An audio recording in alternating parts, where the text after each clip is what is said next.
You can see my painting has dried now, and frankly it's a little brighter than I had expected.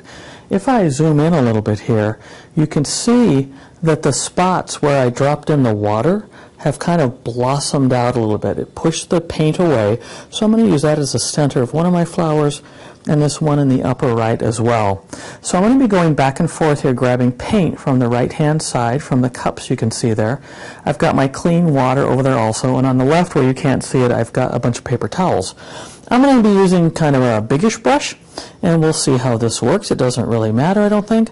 I'm going to start with yellow and then go to red and then go to blue, and then start using my fingernail to drag in the paint. So I'm going to reorganize this just a little bit, and I think I'm going to zoom in. I'm going to start with the flower on the left-hand side, and we'll see how this goes. So I'm going to grab my yellow, and I'm going to start by putting a blob of yellow about where the middle of my flower is going to be. And I want it pretty wet, a nice puddle of paint there. I'm going to clean my brush and grab red. I'm going to add my red now, and I'm going to add it around the yellow, but I'm going to try not to touch the yellow particularly. And this doesn't have to be anything wonderful. Again, I want it nice and wet. Clean my brush. I'm going to go to my blue. And you can put the blue clear around the flower or perhaps only around part of it. I notice I have a lot of blue background over here, so I think I'll take advantage of that and not put the blue totally around the flower, although you certainly can. So at this point, I'm about done with my paintbrush. Now I'm going to start using my fingernail. I'm going to use the back of my fingernail, and I'm going to be fairly gentle. If I'm too hard, I'm going to actually groove the paper, and the paint will go into those grooves and make dark lines. So I'm going to start in the center. I'm just going to drag out. I'm just going to keep doing this, kind of going around, and I'm going to make some of my curves go the opposite direction, so some I'm going to have go up, and I'm going to go around my flower. Now when I hit the blues, of course, I'm going to get some different looks. The colors are going to start to melt together, and that's okay. And I'm just going to kind of keep doing this. What I want to make sure I don't have, when I'm all done, let's say I was done and there's a huge gap between these two petals. I don't want that. I want that to be fairly close together. So perhaps I'll just come in and do one of these again and again and again to kind of get some stripes on it. And I'm just going to start from the center and keep doing this. I'm just dragging my fingernail through the paint. If it gets kind of big, I don't care. Doesn't matter. I'm going to try some going other directions. Generally going from the middle out. Sometimes I can see now, I've still got a huge hole here. Although I like some gaps in my paint, those are too big. And these on the outside edge are too regular. They look like spokes from a wheel. So I can go from the outside in if I want to. And just continue to drag the paint out using the back of my fingernail. I think I need a little bit more yellow. Looks a little light on the yellow to me. So I just grab some more and blob it in. Just let it go. Maybe even more. And then I'll continue to drag out.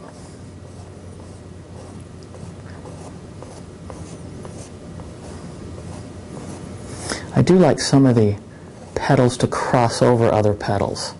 I don't like them all going the same direction. I don't like too many up at the top either. It seems to me that gravity would be making my petals go down.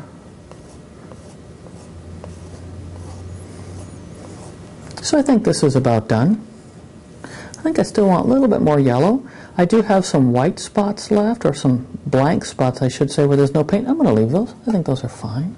But I want a little bit more yellow in the center, I think. I'm just going to smear that in a bit. And I'm going to let it dry.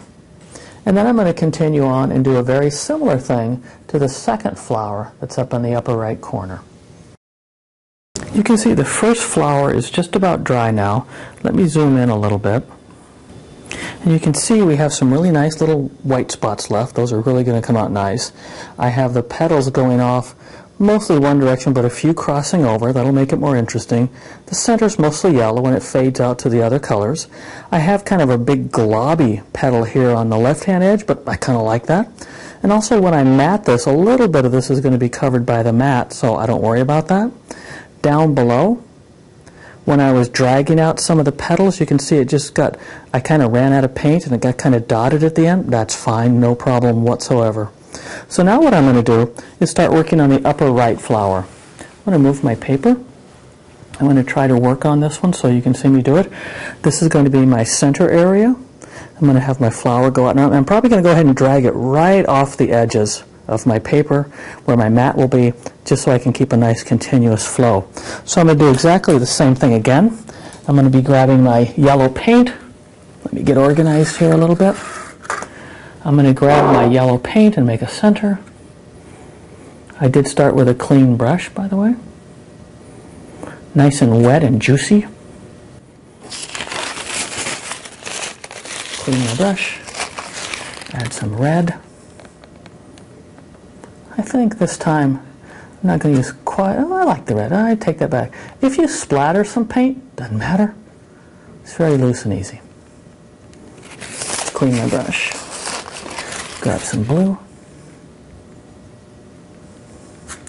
Depending upon the red and the yellow and the blue you use too, you're going to get different results. I want to use the same red, yellow, blue in the background though that I do for my flower. So I don't want to switch back and forth and back and forth. So now I'm ready to start dragging my fingernail through this.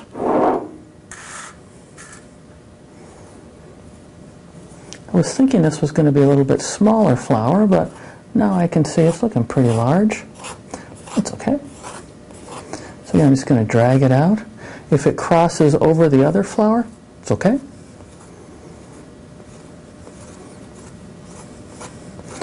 So right now it kind of looks like a big fireworks, so I want to make sure that I don't have too many of these gaps left behind. I can use my fingers, my fingernail, and just fill them in.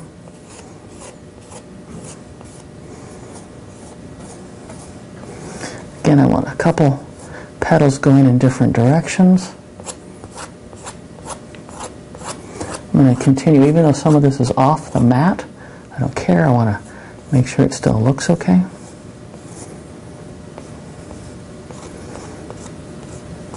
Got quite a bit of paint on the right-hand side. It's a little globby for me. So I'm going to take a paper towel and just soak some of it up. I don't think I need quite that much. So you can do that if you want. I think I'm going to add some more yellow in the center again. You can pour the paint on if you want, but I've had issues with the paint running all over everywhere, including my kitchen table when I do that, so I try not to pour too much just because I made an awful mess. I've got a lot running here again. I think I'll just sop some of it up with a paper towel.